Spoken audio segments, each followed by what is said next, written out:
Now to do our final map project to create a geological map of the Calistoga area, first thing you needed to do was learn about the different types of geological forces that could be affecting us here.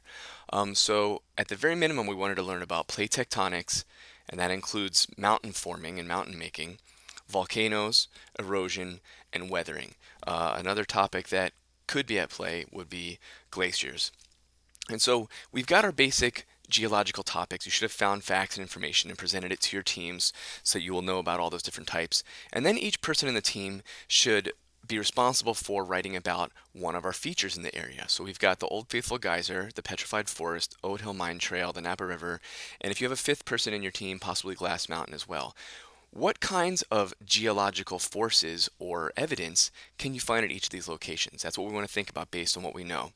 So here's an example slide. We can make a slide or a document. You're going to need to make something to plan out and present your information first before we put it into our maps. You have an easy place to find it. So in our collaborative project here, we have an example site or location, and we're going to focus on two paragraph descriptions for it. The first one can be very short. It's just a description of what it is. So that could be 1 to 3 sentences perhaps. The second paragraph is going to be longer because you're going to be explaining which geological phenomena can be found there or observed there. And it could be more than one. So you could talk about how plate tectonics created mountains in the location, or you could talk about activity that is related to volcanic or geothermal activity. And you want to be very specific, not just say that this is evidence of plate tectonics or this is evidence of volcanoes, but you want to describe how and in which way, using some of our vocabulary terms like magma chambers and subduction and things like that. So then you'll add a picture over on the side here. So for example, if I wanted to insert a picture of the Old Faithful, you would need to do a search over here.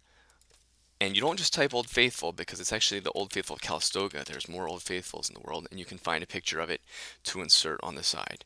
And we'll need to use that picture in our map as well.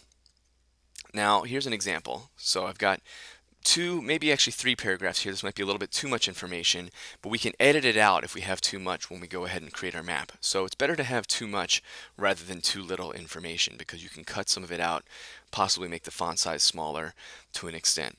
So this is your first step. You need all this information about a topic for each of those sites in Calistoga.